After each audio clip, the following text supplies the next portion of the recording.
Amin'ny anaran'Andriamanitra Ray sy Zanaka ary ny fanahy masina. Amen. Faly miarahaba sy mandray antsika tsiraray avy ry havana amin'izao andro faharoa ankalazantsika ny herinandro masina taona 2024 izao. Ho aminareo anie ny fahasoavana sy ny fiadanana avy amin'Andriamanitra Ray sy Jesosy Kristy Tompontsika. Amen. Aoka isika anatona ny Tompo ka hiara-mankalaza sy manome voninahitra azy. Iarahantsika mamaky ny Salamo 119 andininy voalohany ka hatramin'ny fahaenina. Andriamanitro, mba enoy ny tarainako. Aoka ho tandrinao ny fivavako. Lavitra ny fonenako sady reraka aho ka dia miantso vonjy aminao. Ianao no fialofanao aho, tilikambo mafy anoloan'ny fahavalo. Te hitoetra ao an-tranonao mandrakizay aho, ka hialoka sy hiery eo ambany elatrao. Fa ianao, Andriamanitro, mihaino ny voady izay ataoko, sy manome anireo mpanajanao ny soa natokanao ho fananany. Amen.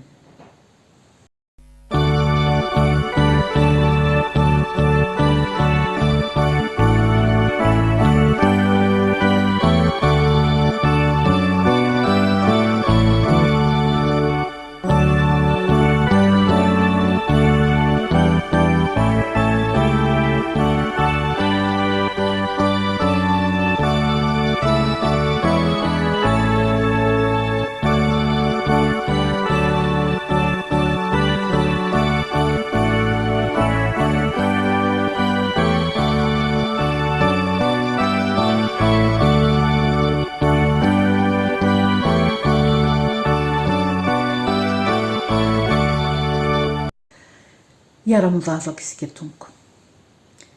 Ry Tompo Andriamanitra io, Ray Zanaka fanahy masina, mankalaza anao izahay amin'izao fotoana izao satria mbola novelominao, mbola nomenao tombonandro ary afaka manatrika izao fotoam-bavaka izao.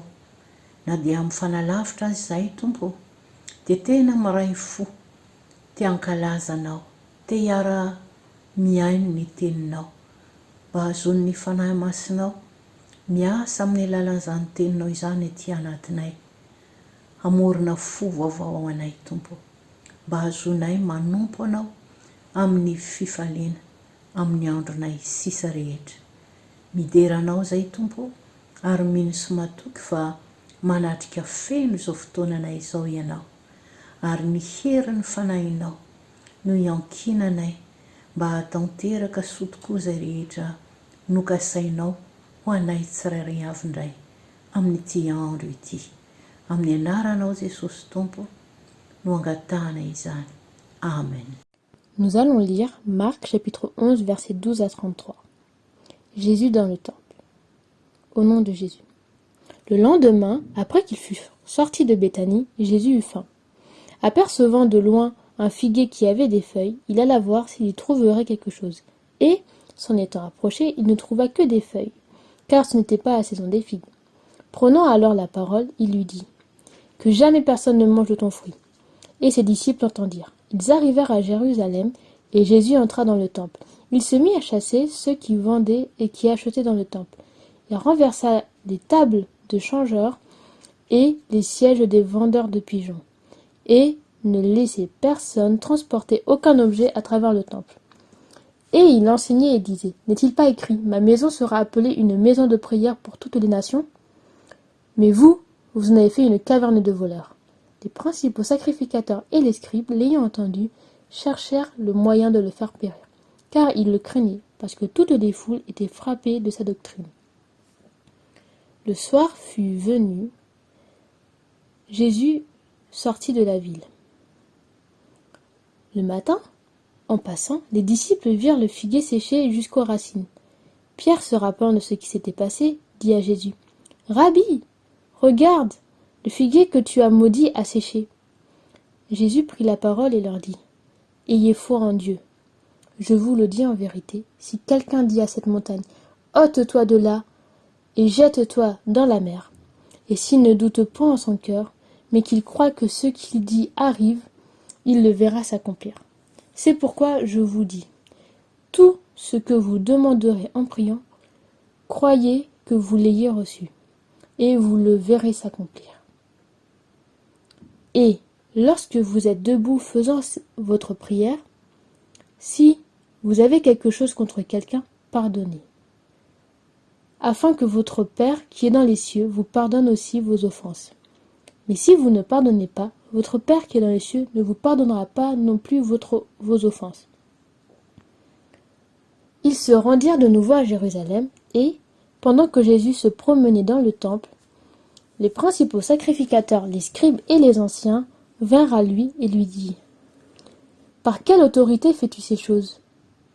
Et qui t'a donné l'autorité de les faire ?»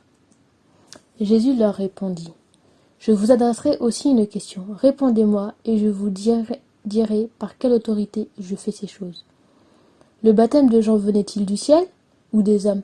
Répondez-moi. » Mais ils raisonnèrent ainsi entre eux. Si nous répondons du ciel, il dira, « Pourquoi donc n'avez-vous pas cru en lui ?» Et si nous répondons des hommes, ils craignaient le peuple, car tous tenaient réellement Jean pour un prophète. Alors ils répondirent à Jésus, « Nous ne savons. » Et Jésus leur dit, « Moi non plus, je ne vous dirai pas par quelle autorité je fais ces choses. » Amen.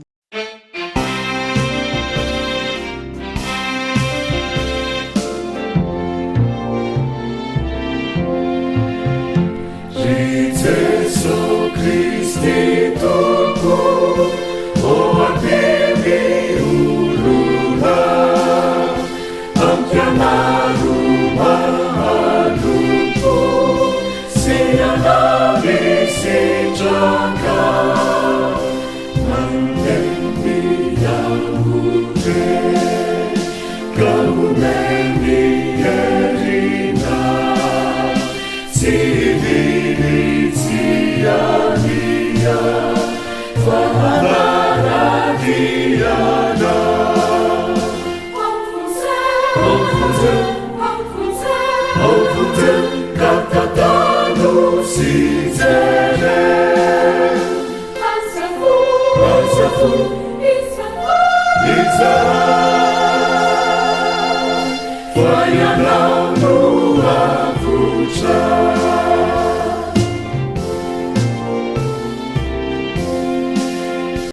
Miara-mivavaka isika ry havana.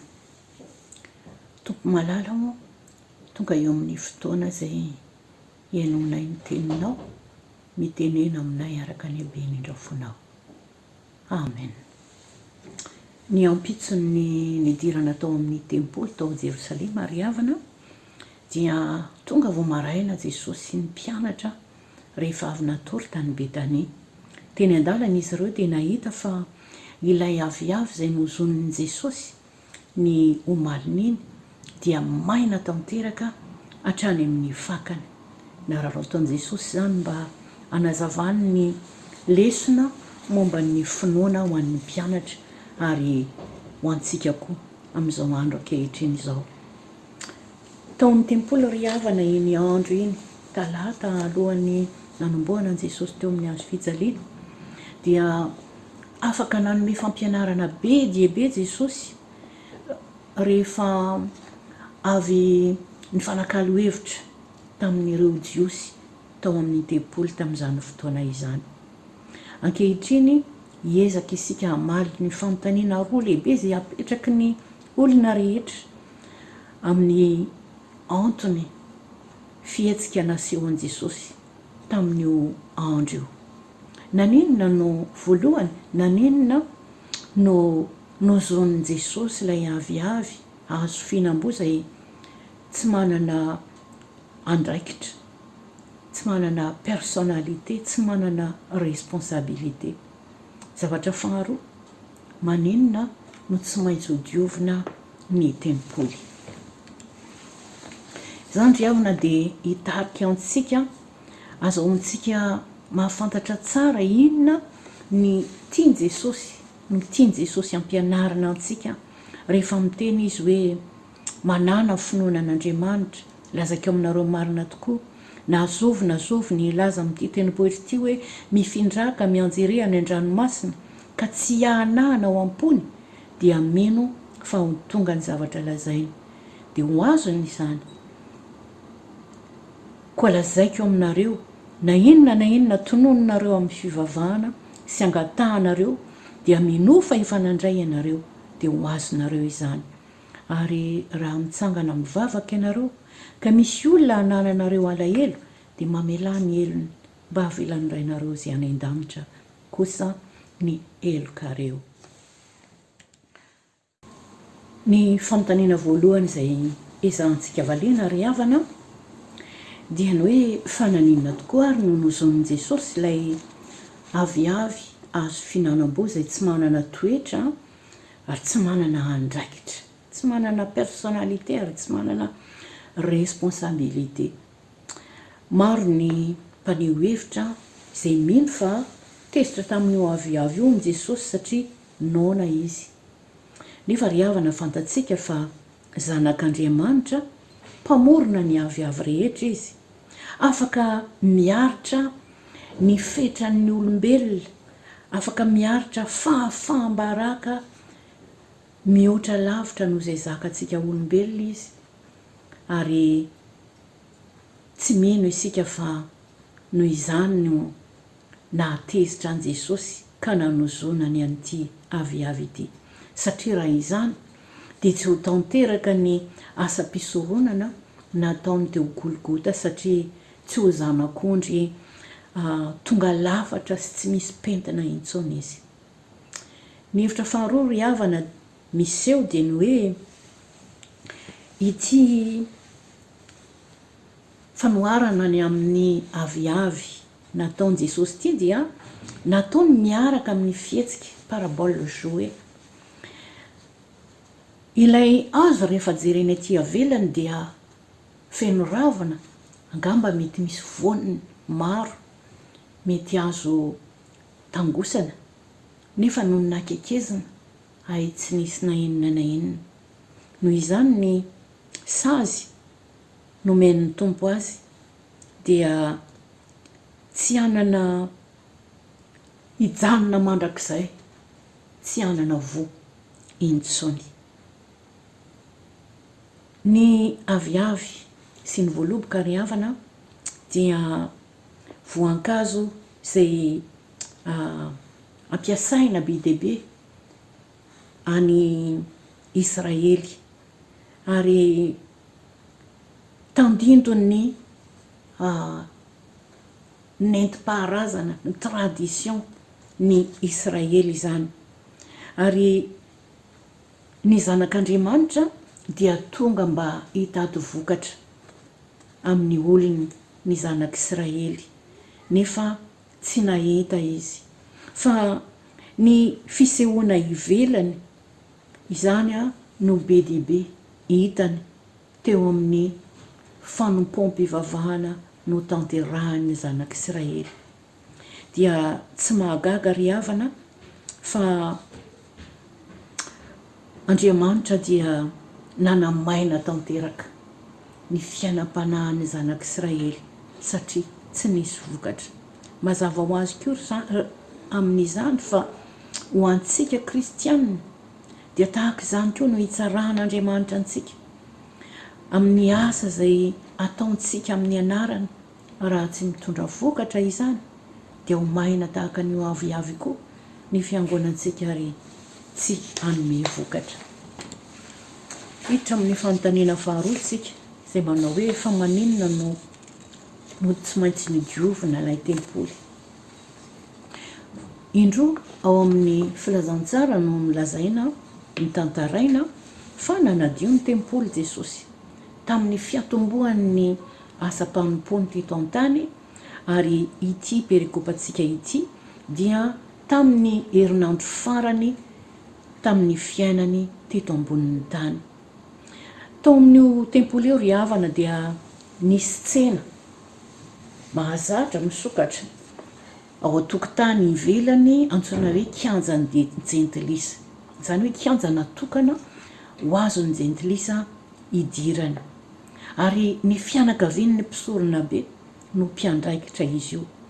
Ireo mpisorona na ny fianakavian'ireo mpisorona dia nivarotra omby, ondry, voromalala tamin'izany toerana izany, satria nilaina atolotra ao amin'ny tempoly ireny biby ireny atao fanatitra, dia mazava ho azy fa mahamoramora kokoa ny fiainan'ireo olona tonga hanompo an'Andriamanitra ao amin'ny tempoly ny fisian'ireo zavatra amidy ireo. Ary tsy biby ihany fa nisy koa ny divay, sira, menaka izay namidy tao. Teo koa ireo mpanakalo vola. Azontsika an-tsaina amin'izany fa nisy tabataba be teo amin'ny tempoly noho izany zavatra izany. Ny fahotan'ireo mpisorona ry havana dia izao: ny famelana ireo fividianana sy fivarotana zavatra ireo atao ao anatin'ny tokotanin'ny tempoly masina, hanao raham-barotra tsy marina. Marihina fa ao amin'ny mpanjaka voalohany toko 9:1-10 dia voambara hoe: nameno ny tranon'i Jehovah ny rahona, ka dia tsy nahajanona anao fanompoam-pivavahana ny mpisorona no ny rahona, satria ny voninahitry Jehovah nameno ny tranon'i Jehovah. Tahaka izany ry havana ny toetra io tempolin'Andriamanitra io, ny tempoly izay natsangany Solomona. Fotoana fohy tao aorian'ny nandravana ity tempoly ity anefa dia nandao ny tranon'ny tompo, ny voninahitry ny tompo. Ezekiela nahita izany tamin'ny fahitana izay nomena azy, tantarainy ao amin'ny Ezekiela 9:7-10. Rehefa noravan'ny Babiloniana koa ny tempoly sy ny tanànan'i Jerosalema ary nentony ho babo ny zanak'Israely, dia nanjavona tsy hita koa ny fiaran'ny fanekena ary tsy hita intsony hatramin'izao. Ny tempoly izay naorin'i Zerobabela tamin'ny fiverenana avy any amin'ny fahababona dia tsy mba feno ny voninahitry Jehovah tahaka ny tempolin'ny Solomona nandritry ny fitokanana azy.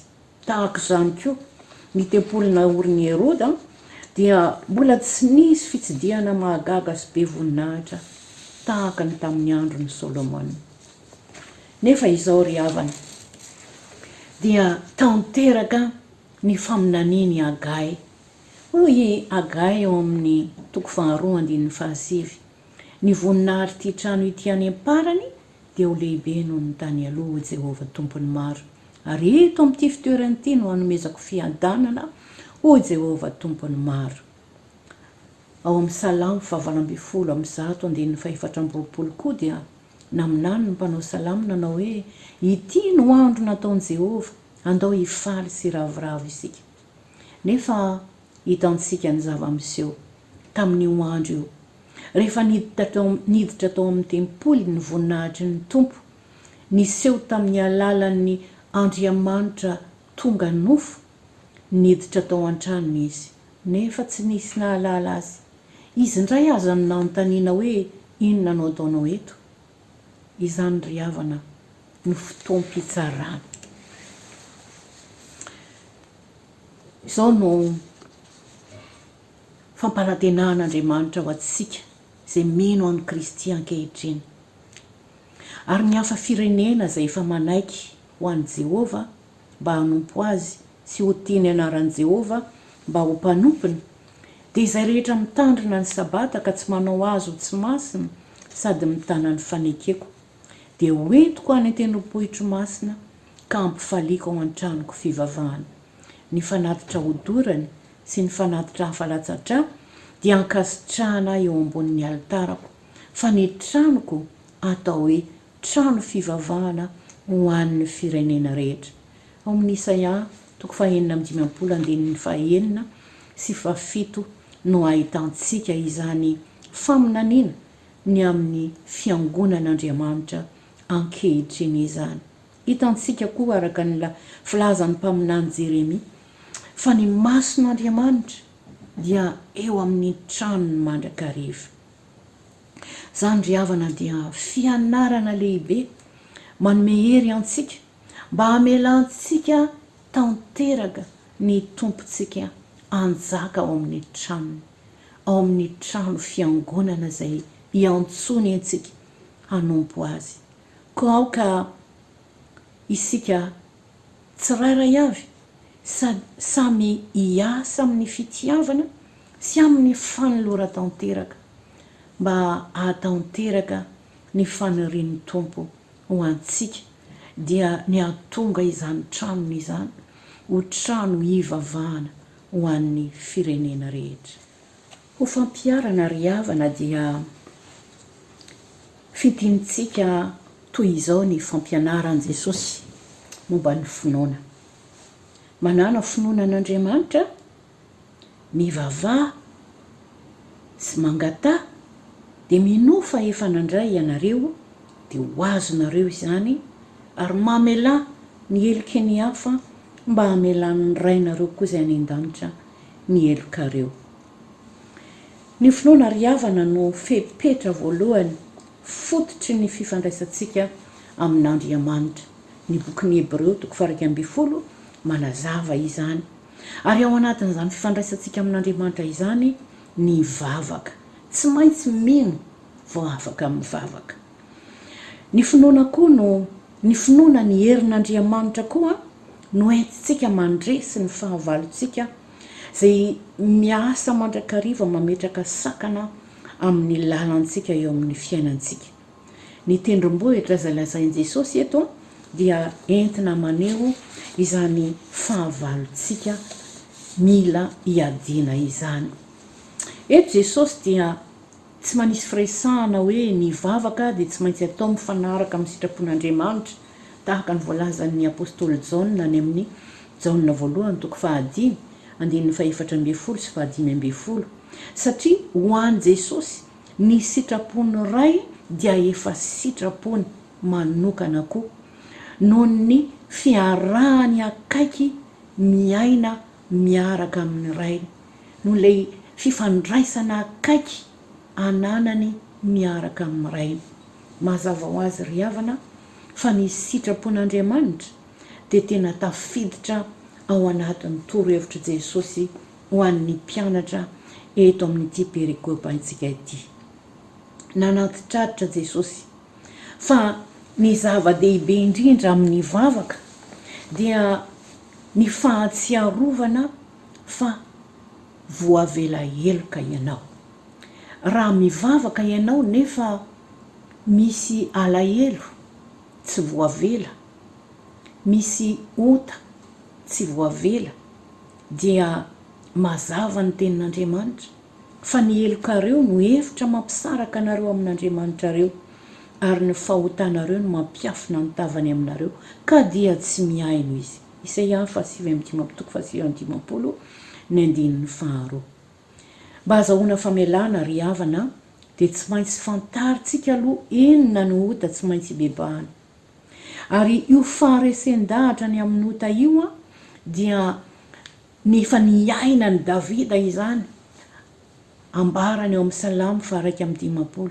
Tsy maintsy misy fo torotoro, ary izany fo torotoro izany no azon'Andriamanitra miasa amin'ny alalan'ny fanahy masina sy ny teniny ao anatitsika ka manome fo vaovao, fo madio, hoy Davida ao amin'ny Salamo 1:5. Ny fisaintsainantsika ny tenin'Andriamanitra no mampiariary ao an-tsaintsika ny fahotantsika. I Davida ry havana tamin'izany fotoana izany, raha tsy tonga ny mpaminanina tany ny rahan'Andriamanitra ny nanazava tamin'ny fahotany, dia tsy nahatsiaro ny bebaka izy. Fa soa fa manana ny tenin'Andriamanitra isika ankehitriny, amin'izao fotoana tsy misy mpaminany izao, ny tenin'Andriamanitra dia miteny amintsika, ary azontsika raisiny dinihana isan'andro isan'andro mba ahitantsika hoe inona indray anio Jesosy ny tokony hifonako aminao, inona ny tianao ambara, tianao amboarina ato anatin'ny fiainako, mba hahatonga androso amin'ny fahamasinana izay tadiavinao amiko ka azoko manatanteraka ny asa fanompoana izay nomaninao. Inona moa ry havana ny fahotana izay manafika ny maro amintsika raha tsy hoe isika rehetra mihitsy azy. Ary indrindra asongadin' Jesosy eto amin'ity pierikopantsika ity dia izao ny tsy famelan-keloka ny hafa, fahatezerana, ny lolo-po, fahatsiarovana ny lasa, tsy adino mihitsy ilay lasa fa tehirizina ao anatin'ny fo ao, faniriana malifaty, fitsarana ny hafa, lehibe mihitsy ny fahotan'ny hafa eo masontsika.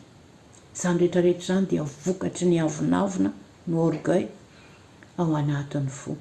Asan'ny devoly ry havana io orgueil io, raha tsy hoe devoly mihitsy ara ny orgueil. Noho izany ry havana, ny fahagagana izay ataon'ny sorom-panavotana nataon'i Jesosy, ny tanterahan'i Jesosy ho antsika dia manome antsika izany hery entina mivavaka izany. Raha tsahontsika fa isaky ny anatona an'Andriamanitra isika dia mila miankina feno aminy, ary amin'ny alalan'ny famelan-keloka izay raisitsika amin'i Jesosy no azontsika manana izany fanatonan'Andriamanitra izany. Voalaza fa Jesosy no mampiavana antsika amin'ny ray. Koa dia aoka azoto mandrakariva isika hanana fiainam-pibebahana mba ahazoantsika mandeha tokoa amin'ny fahasahiana tahaka ny lazain'ny apôstôly Jaona, makeo anatrehan'Andriamanitra, mivavaka aminy, mangataka aminy, dia ho azontsika antoka fa handray valim-bavaka isika. Satria ny antony nanoloran'i Jesosy ny tenany teo amin'ny hazo fijaliana dia ny amela ny helontsika, ny amela ny fahotantsika rehetra, ny anasitrana antsika amin'ny aretintsika rehetra, ny anasitrana ny fo marary rehetra, ary ananantsika fo feno fiadanana, santatry ny fiainantsika any amin'ny fanjakan'ny lanitra izay efa homanin'i Jesosy Tompo ho antsika tsirairay avy. Ho an'Andriamanitra irery any eny voninahitra. Amen. Vavaka isika Tompo. Jesosy eo, izany no fanirenay, anana fiainam-pibebahana mandrakariva, ka anana fo madio azoto anatona anao, iresaka aminao, ivavaka aminao, satria fantatray fa izany ihany no antoka sy azahoanay toky fa andraisanay valim-bavaka feno avy aminao. Ampianaro izay Jesosy, mba hanana izany sitraponao izany koa, ho sitraponay dia mampianaranay isanandro ho tia mandinika ny teninao, ho tia mitsakotsako ny teninao, mba hahatonga ny fanahy masina hanamboatra tanteraka anay, hanome anay fo madio ankasitrahanao, dia amin'ny anaranao Jesosy Tompo. Amen. Oka ho raisitsika ry havana ny fitahiana fa ny fahasoavan'i Jesosy Kristy Tompontsika, ny fitiavan'Andriamanitra ray, ary ny firaisana amin'ny fanahy masina ho amintsika rehetra ny. Amen. Seigneur notre Père, notre Dieu, merci pour l'enseignement donné ce jour. Merci Seigneur pour l'amour que tu nous donnes. Oui Seigneur, même si nous ne sommes pas saints, même si comme tu l'as écrit, nous ne sanctifions pas ton temple de Jérusalem, malgré tout Seigneur, tu ne nous oublies pas, tu nous aimes. Seigneur, donne-nous la foi, aide-nous à fortifier notre foi, à avoir foi en toi. Et Seigneur, si nous avons vraiment foi à toi, si nous croyons et si nous prions avec sincérité, alors rien n'est impossible, aucune montagne ne nous sera surmontable. Et Seigneur, avec cette foi, donne-nous également la force de nous pardonner les uns les autres, malgré nos péchés, malgré nos imperfections, malgré parfois la colère que nous pouvons avoir entre nous, Seigneur. Aide-nous à nous pardonner, aide-nous à nous aimer les uns les autres comme tu nous as enseigné. Car toi, Seigneur, tu nous pardonnes. Malgré tous nos péchés, malgré tout ce que nous pouvons faire de mal, tu nous pardonnes. Car ton Fils Jésus nous a enseigné, si vous ne pardonnez pas, votre Père qui est dans les cieux ne vous pardonnera pas non plus vos offenses.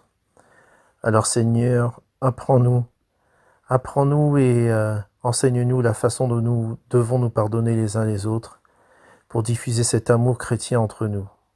Cette prière, nous la faisons en ton nom. Amen. Tompo malalo, mivavaka aminao izahay ho an'ny fiangonanay Evry fitiavana. Enganie Tompo, ka ho fiangonana anjakan'ny fifankatiavana ity tafy misy anay ity. Arotsay amin'ireo tompon'andraikitra tsirairay isan-tsokajiny, ny herin'ny fanahinao masina, mba hananan'izy ireo ny fahendrena sy ny fahazavan-tsaina ka hahatonga ny fiangonana hiroborobo eo amin'ny asa fanompoana sy ny fitoriana ny filazantsara. Mivavaka aminao ihany koa izahay Tompo, mba ho fiangonana modely ny fiangonanay, ka ho tanteraka araka ny teninao hoe: andeha anarakay fa ataoko mpanarantolona ianareo. Dia mbola mivavaka ihany koa izahay Tompo, mba ho fiangonana mendrika ity tafo Evry fitiavana misy anay ity, na eo anivon'ny fiarahamonina izany, na eo anivon'ireo tafo hafa, na ny fahafatsy, eny fa hatreo anivon'ny FP Mahamanontolo koa.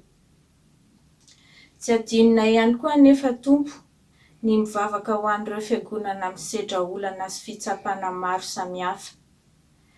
Eo koa ireo kristianina maro maneran-tany izay hiara-ny fanenjehana. Enganie ianao Tompo hiaro azy ireo hatrany, ka tsy ho kivy izy ireo fa hametraka fatokisana feno aminao, mba ho voninahitry ny anaranao masina. Amen.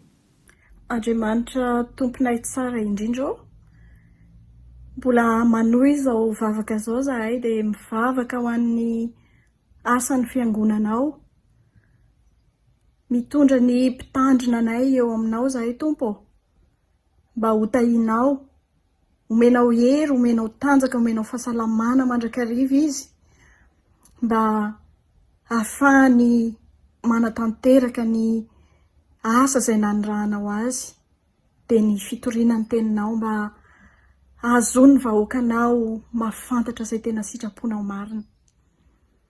Entinay eo aminao koa ny diakona rehetra izay miara-miasa mivantana amin'ny mpitandrina, omeo fo endry, omeo fo mankatoa ny teninao fa tsy piainy fotsiny Tompo, omeo koa fitiavana amin'ny fanatanterana izany asanao izany, omeo koa Tompo ny fahaizana mifandefitra, fahaizana manatanteraka amin'ny faharetana ny asanao.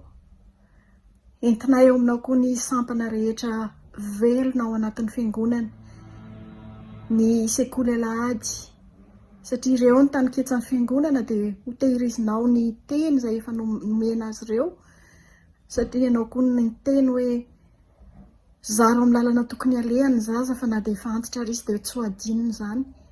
Dia izany no etaetanay Tompo, entina eo aminao ny zaza madinika rehetra izay manaraka ny sekoly alahady. Torak'izany koa ny sampana tanora kristianina, ireo koa no avy ny fiangonanao, tehirizo ao aminao ny fahadiovan'ny tanoranao Tompo, omeo fahendrena amin'ny fankatoavana amin'ny teninao, omeo fitiavana amin'ny fanomponanao, ary indrindra Tompo, izay teny rehetra efa reny ny sofin'izy ireo, dia aoka tsy ho verivery foana fa ho barazy any amin'izay rehetra misy azy ihany. Tompo, entina eo aminao ny sampana zava-maneno, ireo Tompo no manentana ny fiangonana amin'ny fiderananao, izay talenta efa nomenao azy ireo Tompo, tehirizo ao amin'ny ariam-pitombo izany, mba ahafahany manompo anao, ahafahany koa Tompo manatanteraka ny fizarana izany talenta nomena azy izany. Entina eo aminao ny sampana vehivavy kristianina, mba ho vehivavy mendrika Tompo, ho fitaratry ny vehivavy rehetra ny izy ireo. Dia izay rehetra Tompo, asa ao anatin'ny birao foibe, ao anatin'ny faritany, ao anatin'ny fiangonana, entina eo aminao, mba ianao mihitsy Tompo no hiasa amin'ireny asa rehetra ireny, mba tsy ho asa maty fa asa hitondra vokatra eo aminao. Dia amin'ny anaranao Jesosy no anaovana izany vavaka izany. Misaotra Tompo. Amen. Hiara-drivavaka Tompoko. Tompo, manantona anao izahay, mangataka ny fahefan'i Jesosy Kristy zanakao. Ianao ilay Andriamanitra masina be famindram-po, ianao ilay hidododonay ho any amin'iza moa izahay Tompo. Ianao no hitaraina anay. Tompo, na dia fantatray aza fa teninao ny hoe voavela ny heloka-rio, dia tananay amin'izany teninao izany ianao Jesosy. Mamondrafo aminay ka mamelà ny helokay. Mivavaka izahay ho an'ny firenena rehetra. Tompo, tsy misy miafina aminao ny ady etsy sy eroa. Tsy miafina aminao ny aretina Covid mahazo anay ity ambony tany ity.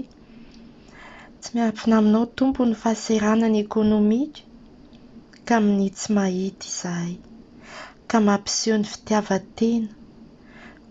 Omeo ny mpitondra anay sy ho anay rehetra Tompo ny fahendrena ho aminao. Ahaizany mitondra ny vahoakanao, meo anay ilay fitiavana sy fijery, fihetsika avy aminao araka ny sitraponao. Jereo manokana Tompo ilay Madagasikara tanindrazanay. Fantatray Tompo fa tsy manary anay ianao. Fizahay ny maniasy mihodina aminao, mijaly ny vahoaka malagasy Tompo. Efa sahirana ara-pivelomana, nefa dia izao indray mihamaro be ny olona voan'ny Covid any. Ianao Tompo no hanafoana izany. Ianao no mahay manasitrana Tompo. Ianao no manome mahasoa azy ireo. Tianao ny malagasy Tompo. Amondrao fo izahay. Mivavaka koa izahay ho an'ity firenena mandray anay ity Tompo. Aoka ny sitraponao irery ihany no tanteraka. Miverena aminay Tompo. Very izahay raha saraka anao satria sampanay ihany Tompo fa ianao ilay fontotra hianteheranay. Ampianary fahafantarana tsara, fahalalana tsara ny mpitondra Tompo. Hanana ny fahatahorana anao. Apetraka ifeny eo am-pelatananao Tompo izany vavaka aman-dreny izany. Amin'ny anaran'i Jesosy Kristy zanakao. Anao irery ihany ny dera, ny haja, ny voninahitra mandrakizay. Amen. Rainay o izay any an-danitra, ho amasinina anie ny anaranao, ho tonga anie ny fanjakanao. Atao anie ny sitraponao, ety an-tany tahaka ny any an-danitra. Meo anay anio izay anina sahaza ao anay, ary mamelà ny helokay tahaka ny namelanay izay meloka taminay. Ary iza mitondra anay ho amin'ny fakapanahy, fa manafanay amin'ny ratsy. Fa anao ny fanjakana sy ny hery ary ny voninahitra mandrakizay. Amen.